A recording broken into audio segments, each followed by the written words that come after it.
So here's a piece I did a while back. There's a video on it. It was part of the Unique Antique Challenge that I was co-hosting along with Krystal from Crafty Creech. It was all about tolerance. And I will link that video. But now it's time for a new challenge.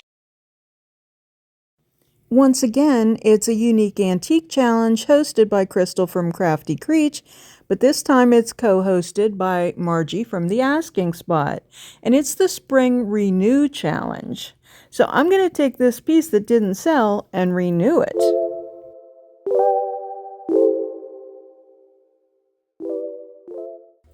I was always kind of surprised that it didn't sell, but it's time to cut the cord, and I'll recycle this tag for the new look. So I'm getting at taking off the hardware because we're going to change that up, and I'll deal with that one later. And I get to the drawers. They were never really matched properly. I have to say this piece was done quickly to get a deadline for the video. Maybe that was part of the problem. It never was really finished properly. So I get to this part, and I had done a mold in the inside to cover up the screw hole. So I'm removing that. It was done with clay, so you'll see it flake apart here. So if I do this again, which I probably will, I'm going to use two-part epoxy. So I have a heck of a time getting this knob off. It's a really old vintage glass knob. So turn that knob as much as you want, but it's not going to go anywhere. So you have to get a grip on the screw that goes through it, but it's a machine screw with a bolt. So I'm trying to turn that bolt, trying to hold on to the thing. It took me way longer than it should have, and I got out all the artillery with the wire cutters and the channel locks and everything, and finally got it. So determination pays off, and the important thing was I did not break the glass on that knob. I was afraid that was going to happen. I knew I could get a new screw part, but I really didn't want to break the glass because it's true they don't make them like they used to. The new ones you buy today that are reproductions just are not as nice as these old glass knobs. I just love them.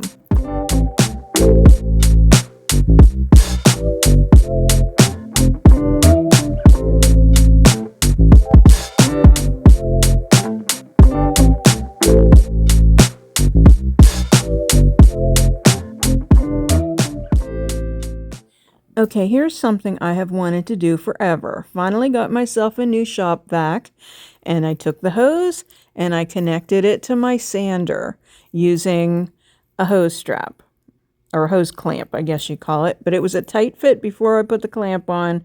I'm really super happy with it. Another thing that is making this kind of cool is these Amazon foamy pads that you put on your sander. And between those two things, it kind of makes it like the poor girl's surf prep.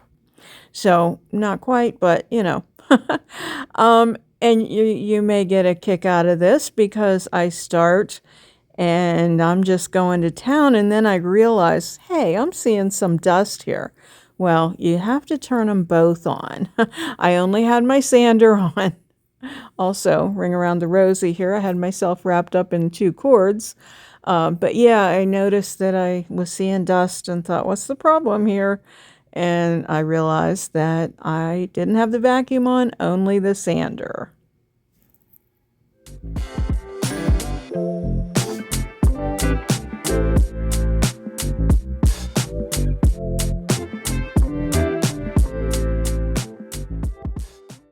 Normally, I would suggest that you clean first, then sand, because you worry about getting stuff into the substrate of the piece. But in this case, I'm going for kind of a rustic, chippy, textured look, so it really doesn't matter. And I know there's been no cleaners on this, so when I'm done sanding, I just wipe off all the dust, and I'm going to be ready to go.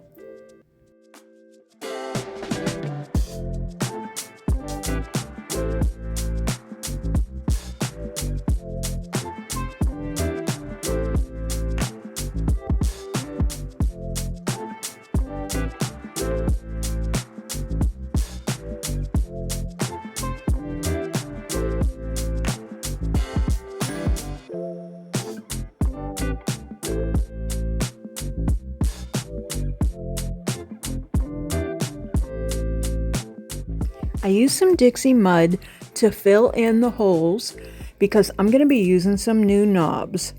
So I am filling around that hole where I dug out that other knob, but no sense in drilling a new hole whenever I can just close up one on each side. So I choose to close up the middle ones. I'm not even going to sand the mud back because I'm going for that textured finish.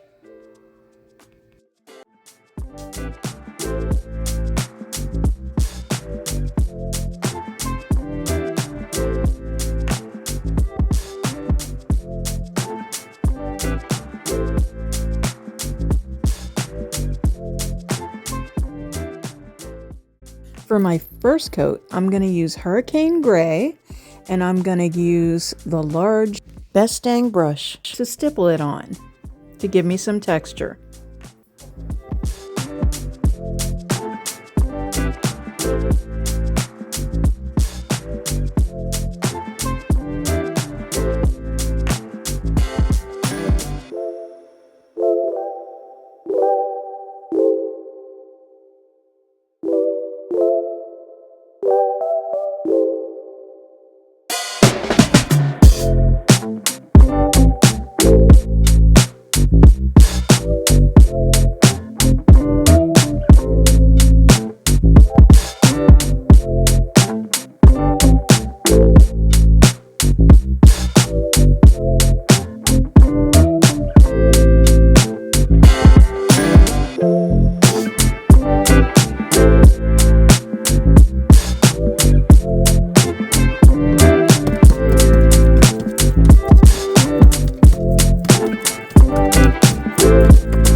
After that's dry, a second layer of paint goes on in sandbar, and now I'm using paint inlays to put on the drawers. I'm using this from the Lattice Rose collection, the Spring collection from Iron Orchid Designs. So you want to make sure your paint is wet. And now this is a second use for these. If you remember last week's video, I used this same pattern, this paint inlay on the top of a little round table. I can link that video in the description. So you can see I'm getting a second use. I'm using the same color paint, so I think that's going to be helpful here. But I just wet the back of the paint, or the inlay, the paint side of it to get it a little bit activated, and lay it down and smooth it into the wet paint.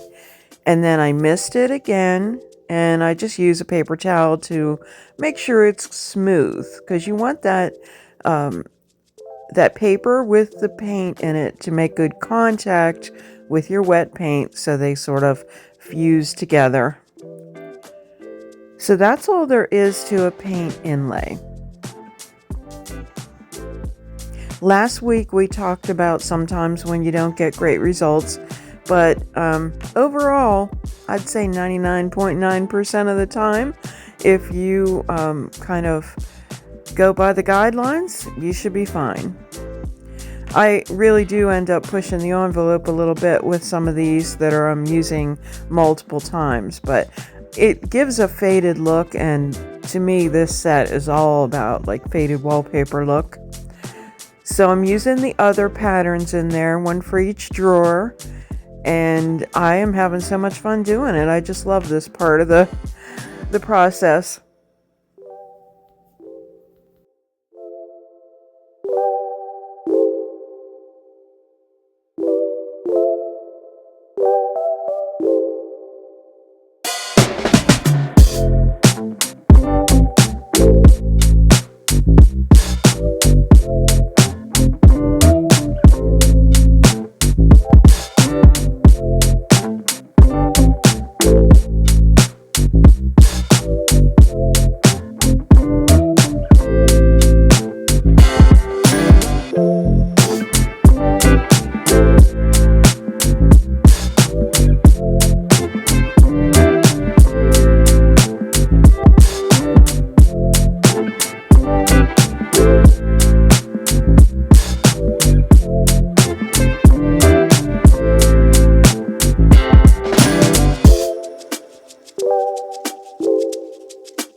Now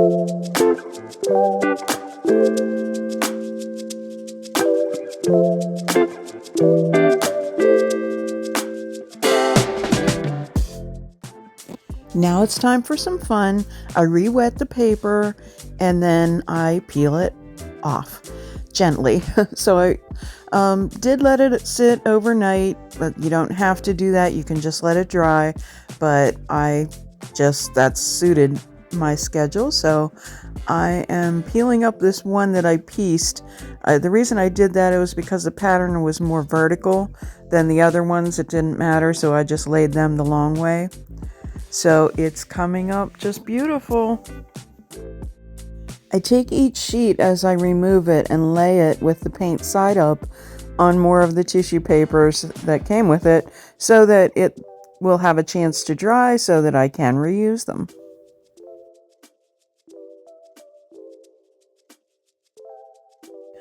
They look beautiful. This is the one that had the second use already. I think it looks great. And this one, I was a little concerned that the color might be a little too bright, but it ends up working out pretty good. So I'm working on the side now and peeling those two pieces off. And I am also pretty happy with that. Oh my gosh, it just looks like real wallpaper, doesn't it?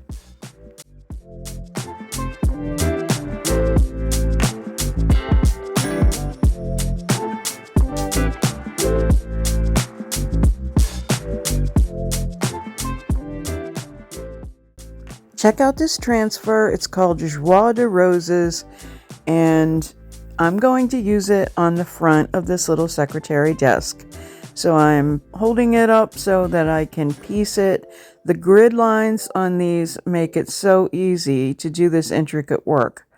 This is actually a 4-piece transfer that I'm going to have to piece together, and the grid lines just, I just fold it where the top is and cut it right across that. So I know that's a perfect guideline once I meet my middle to hold it up and position it so that I have it in the right place.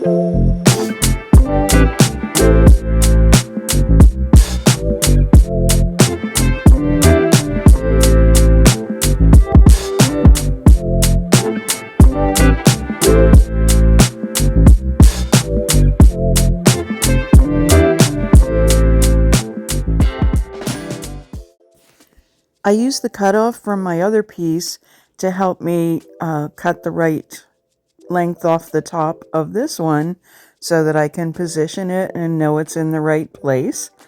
So this one requires that matching, so I just think that a couple tips: just make sure that your paint is good and dry, and also take your time. That's all there is to it. When you're done applying, you can take that transfer sheet, the backing sheet, and just kind of flip it over to the shiny side and use it to burnish your transfer down a little bit farther.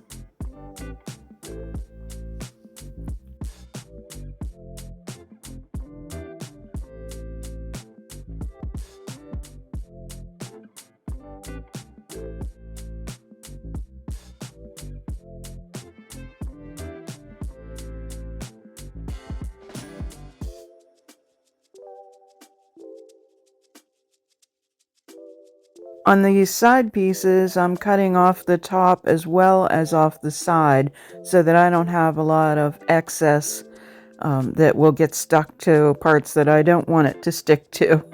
So on the right side, I actually cut it wider than I needed to, and during the transfer process, I cut it down a little bit more because I really didn't want that transfer to stick where I didn't want it to. That stuff, it'll, I mean, it sticks to your finger sometimes and it's hard to get off. So I just wanted to make sure that I didn't get it anywhere.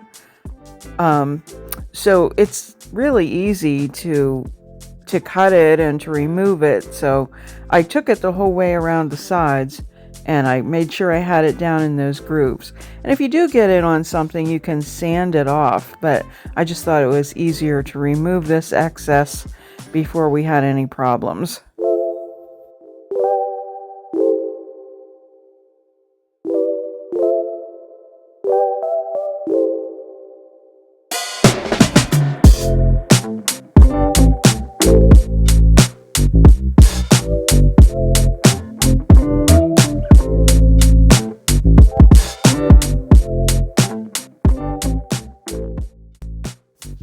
Here comes the second use for these pieces that I used on the side. So I have a feeling it's going to be really faded looking, but that's okay. Again, that's the look we're going for. And if it's a little too faded, I might come in with some of the leftover transfer scraps perhaps. Who knows? This piece is kind of all patchworky and I'm just going with it. So I finished painting out the top and all of the places that I haven't gotten yet.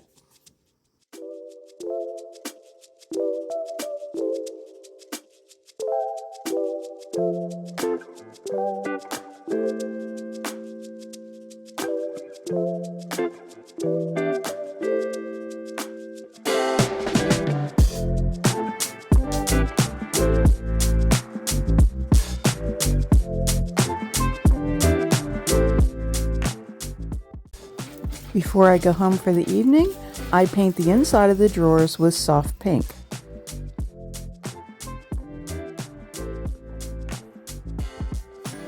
I inspect the sides where the paint inlay is uneven and sand it a bit just to even it out.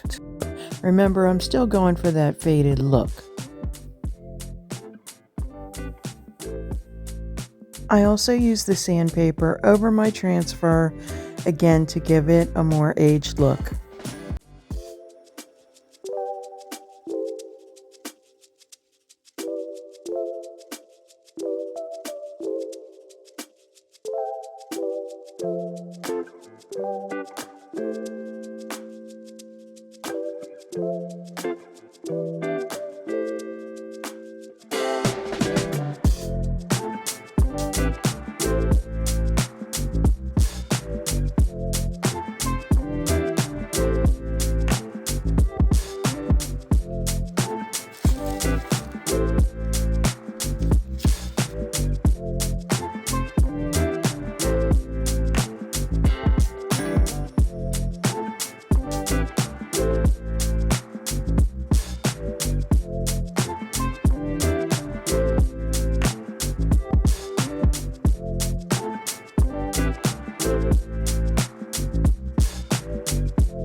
After painting the sides with Stormy Seas, I take those leftover cutoffs from my transfer and apply them to the drawer sides towards the front.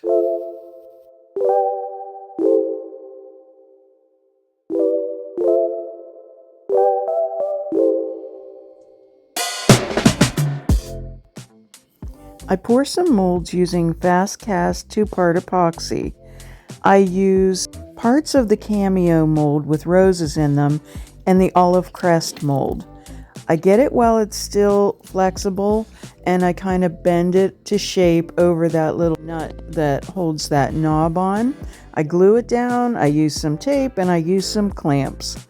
And then I go over those little roses that had been on there previously stamped.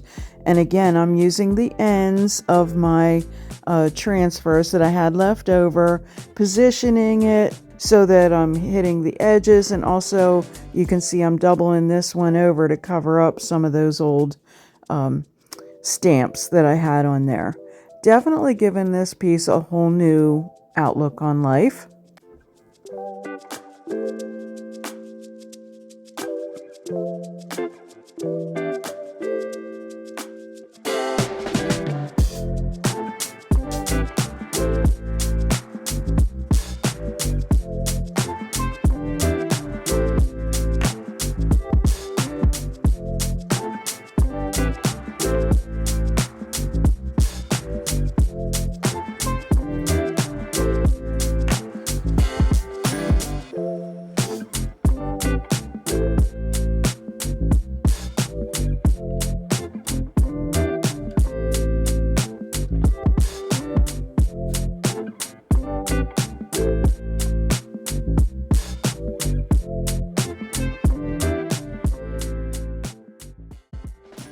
I use Big Mama's Butter in Suzanne's garden. It's scented like roses. Normally I use it on the insides of drawers, but since I painted them, I'm using it in place of clear wax to seal.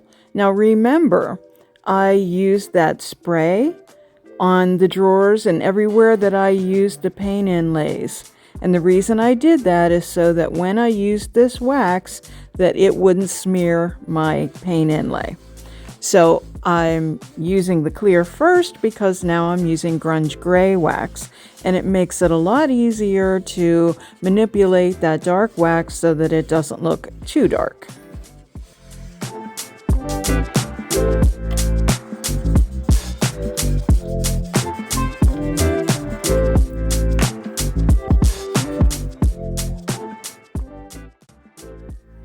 I got these knobs at Hobby Lobby and the screws are way too long, so I'm just using a marker to indicate where I should cut it off, and I'm using channel locks to get rid of the excess.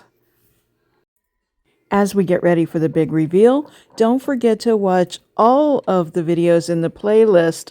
I can't wait to watch them. Spring is an excellent time for renewal.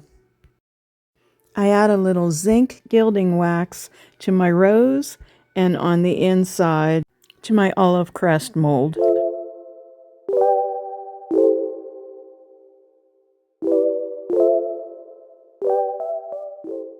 As a final touch, I ink up a section of some roses from the Lattice Rose stamp set.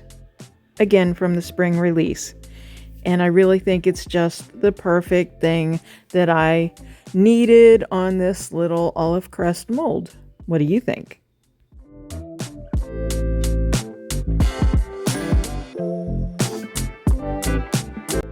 Remember what this secretary looked like before? Take a look now.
Thank you, Krystal, and thank you, Margie, for hosting today, and thank you all for watching. I really appreciate you.